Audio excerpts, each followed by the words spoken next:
Welcome back to the vlog. Very sleepy, a little ready to kind of, we are going to jump right into it just like we always do. We're going to pick up from, oh yeah, we're still on chapter 11 because I am fucking up in life still. Okay, chapter 11, literally titled Trading, and that's it. All right, so we're gonna talk about managing positions. Actually, I'm not gonna lie at all. I unnecessarily got ate up by the market today. You know, it's weird. I don't ever really talk about the good days, but yeah, I got ate up, like not like blue account ate up, but like ate up. So let's read about managing positions, and then hopefully tomorrow I don't get ate up in the market. Okay, hair's fucking everywhere. Let's get this shit right. All right, not like that did much of anything, but let's jump into it. Managing positions. Managing positions requires a combination of careful observation and quick reaction to constantly changing market conditions. While day traders should always have a plan before entering a trade, evolving market conditions mean that these plans could be subject to change over time.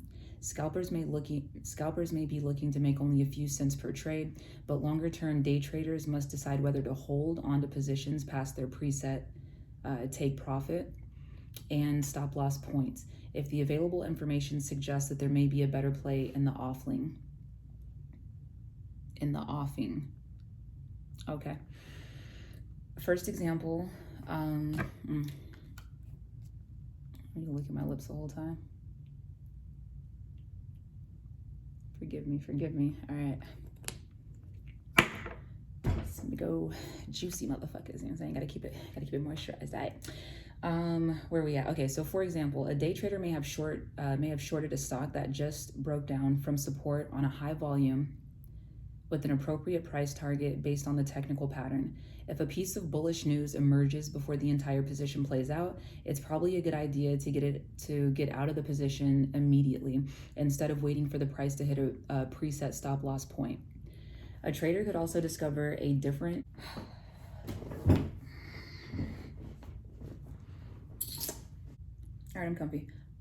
could also discover a different market participant playing or placing automated trades and decide to change the strategy in order to take advantage of that insight. There are three basic possibilities when managing positions: profit, loss, and break even. Profit. Day traders should always have take profit and stop loss points in mind before entering a trade. As the price approaches the take profit point, they might decide to let the stock run higher by turning the take profit point into a new stop loss point. This leaves room for additional upside for stocks that are continuing to trend higher while locking in the profits made so far in the trade.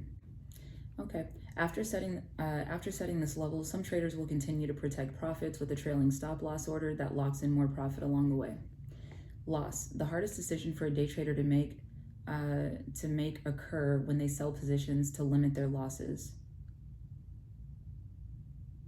The hardest decisions for day traders to make occur when they sell positions to limit their losses. As the price approaches a stop loss point, it may be tempting to give the position more room to work, but doing so can only be a slippery slope. The key is to avoid rationalization and just take the loss as a cost of doing business as the day trader and move on to finding new opportunities. If stop loss points are consistently a problem, traders should reassess their strategies for setting them and look into providing more wiggle room with their strategies. Break even. The second hardest decision for a day trader to make occurs when a position begins to trade sideways without any movement. This is true. On the one hand, these situations aren't quite as bad as losses, but on the other hand, tying up capital in trades produces opportunity costs. Most day traders will sit on these trades for some time in order to see if a predicted breakout or breakdown occurs, and then simply close the position by the end of the day. If these occur frequently, it may be worthwhile to re-examine the strategy used to select stocks. Managing positions also requires that day traders weigh opportunities to determine the best places to deploy their capital. For example, a trader that isn't performing as expected may need more time to play out, but a high potential opportunity that arises could justify selling that stagnant position to take advantage of a new opportunity instead. Traders should carefully consider the costs of such moves as a part of their decision in order to ensure that the extra churn doesn't adversely affect their portfolio's performance. That has not typically worked out well for me personally. It doesn't mean anything for you, but it hasn't worked out for me. Selling. Day traders only consider their top ideas when buying securities, but the notion of only holding onto the top ideas is less common. When a trade idea no longer holds its place as a top idea in a portfolio, the trade didn't pan out, and it's usually a good idea to sell the stock and move on to different opportunities. Successful traders may be willing to cut their losses and rapidly shift their focus to new opportunities without overtrading, which can result in both missed opportunities by not waiting long enough and high costs through commissions. Exiting positions can be just as difficult or more difficult than entering them. Since there is more of an emotional investment involved, when a position falls in value, many traders find it difficult to exit the trade because it essentially amounts to admitting they're wrong. And there's an element of finality and locking in the losses. Traders must overcome these difficulties and focus on the bigger picture in order to succeed in the long run. Yeah, it's true, Justin. Either a stop loss triggered or a take profit trigger should be doing the selling. A stop loss trigger automatically exits losing positions. A take profit trigger takes money off the table when a position performs accordingly to expectations. In some cases, day traders will let their winners run and won't have a specific take profit point in mind.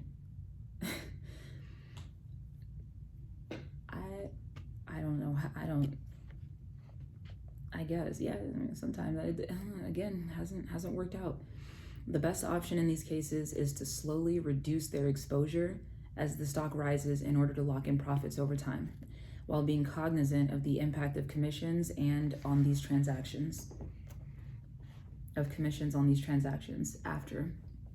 A day trader's day is not over when the market closes. He must record and evaluate the trades for the day and then prepare for the next session by catching up on aftermarket trading action and reading up on any relevant new releases.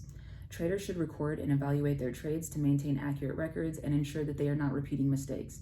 Over time, these records can help identify problems with a trading system, which can be tweaked to improve long-term performance. The records are also useful for reporting purposes to ensure that the accuracy is there for tax filings.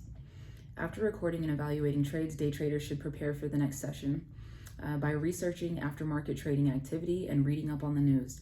Aftermarket trading activity often takes place in stocks that have reported earnings or experienced other market-moving events after the close. These stocks could be potential trading opportunities during the following day session or pre-market stocks to watch. Along the lines, day traders should read up on any market or company news releases that could move the market. If any interesting opportunities are identified, day traders should write them down and follow up in the pre-market analysis section of the day. Risks. There are many key risks that day traders should keep in mind throughout the entire trading process in order to avoid losses or missed opportunities. From cognitive biases to technical errors, these mistakes are costly but easy to avoid in many cases by simply being aware of them. The SEC outlines several key risks that day traders should consider before trading in pre- and aftermarket sessions.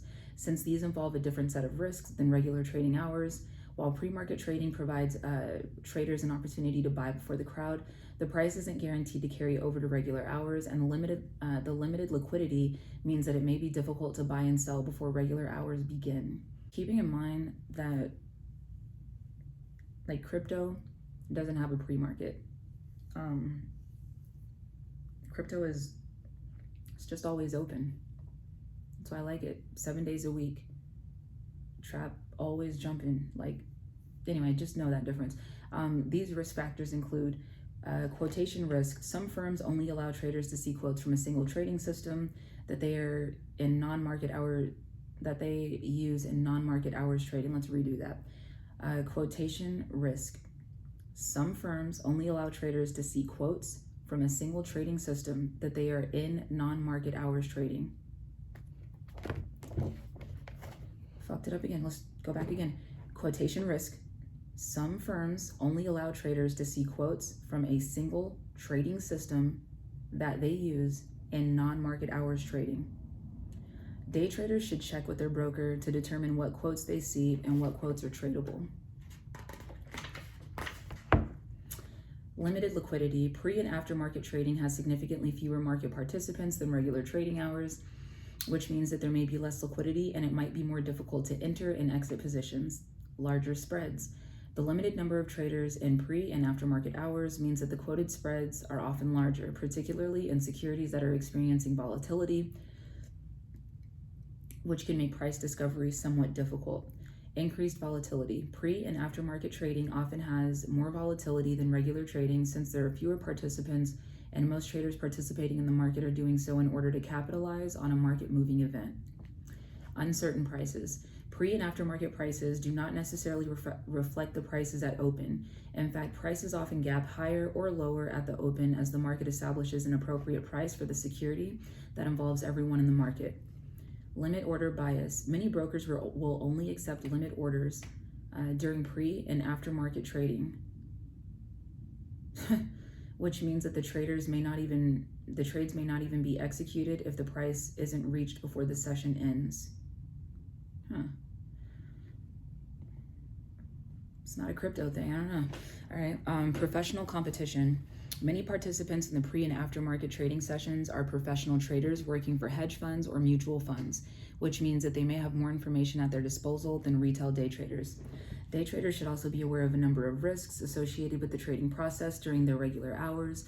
Some of these risks include certain cognitive biases and psychological tendencies that can prove costly over time. For instance, the confidence bias can quickly lead to a number of trading errors ranging from averaging down to over-margining. These risk factors include averaging down. Averaging down involves buying more of a losing position in order to reduce the average purchase price. While the strategy is designed to lower the break-even point in the event of recovery, it is commonly used as a justification for doubling down and can result in steep losses if incorrect. Yeah, I wouldn't do it. No diversification. Traders may believe that they have found a winning trade, but without diversification, the risks almost always outweigh the benefits. Of course, most position sizing strategies are designed to mitigate these risks by limiting the amount of capital that can be committed to any individual trade. Irrational love. Day traders should avoid falling in love with a company's product. Or management team, and purely focus on the technical of fundamental merits of the trade rather than long-term viability of the business. Yeah, I think I kind of did that today with Ethereum. Like, I love ETH, you know? In addition, traders shouldn't become emotionally committed to any individual trade and cut losses when necessary. Yeah, for sure. Sometimes you gotta cut these hoes from the squad. All right, illiquid stocks. Day traders should avoid getting into situations where the securities they're holding could become illiquid. At least without knowing this in advance, these situations may include earnings announcements or halts that could lead to gaps in the stock price where no liquidity is available. And lastly, over-margining. They should have made this part longer because I probably need this. The use of margin is commonplace in the world of day trading, but margin also adds a lot of risk to a position. The use of excessive margin can significantly increase the risk of a trade. Yeah, it can. All right, quick recap. Day traders have very little or very different workflows depending on their preferred trading styles. Discretionary traders are largely focused on capitalizing on short-term opportunities based on support resistance levels and the order book, while systematic traders are focused on fine-tuning automated trading systems in many cases. The beginning of the trading day is often spent screening for ideas and reading about potentially market-moving events set to occur during the day. From there, day traders compile a watch list that will guide the majority of their trading day. Also, I would like to mention, personally, I only trade Ethereum. There are times where I jump out of Ethereum and I might go trade something else, but it's really rare. And I normally either I just feel like I could have made more with Ethereum, or I feel like the volatility is too significant in a lot of other cryptos, especially obviously like the small caps. I mean, you know, sometimes they just do whatever they want to do. But like, what's his name? Ricky, who has a YouTube channel, Ricky Gutierrez on YouTube. I believe that's his last name. I'm pretty sure it is. He's from Gilbert, Arizona, I believe. I shouldn't be. Don't quote me, but he's from somewhere in Arizona. Like, I remember watching a trading episode with him, and he kind of explained, like, he doesn't like to jump around and trade like a million different things either. Like, he likes certain industries and, you know, certain stocks, and he like sticks with those. And there's a lot of traders that do that, because when you can kind of familiarize yourself with the way a particular, like, you know, asset moves, it gives you an advantage in the market. So if you have like an asset like Ethereum, where there's always enough trading volume, there's always retail traders, there's always good movement, there's pretty much always good volatility. Sometimes obviously, you know, the market does move slow, but it's there every single day. That's also a possibility. Like, you don't necessarily have to trade like, you know, something different every single day. That's just my personal preference though. Let's see. Most of the volatility in the financial markets occurs during the first couple of hours of trading. That's the stock market. Crypto is nuts. Between 9:30 a.m. and 11 a.m. and the last hours of trading between 3 p.m. and 4 p.m. These hours are important to day traders. And to elaborate on that, like, literally, I don't know, like, if you've even traded for like a week, right? Then you know that crypto, the market moves however, whenever. So just to point that out. The three possible scenarios that a day trader faces are: he makes money, he loses money, or he breaks even. Of course, the hardest part of these three cases is dealing with losing positions, where emotions are running high, and as a result, traders are prone to committing errors. After the market closes, day traders will usually spend some time catching up on any after-hours activity, making notes for the upcoming trading day, and then evaluating their performance in search of areas for improvement. Lastly, day traders should be cognizant of many risks throughout the day, including their emotions and cognitive biases, as well as those risks associated with pre-market and after-market trading activities, including the lack of liquidity. Okay, so that's it for that chapter. Next chapter is going to be chapter 12, trading systems. That's probably going to be good information. All right, I'm out, and I'm see you tomorrow for chapter 12.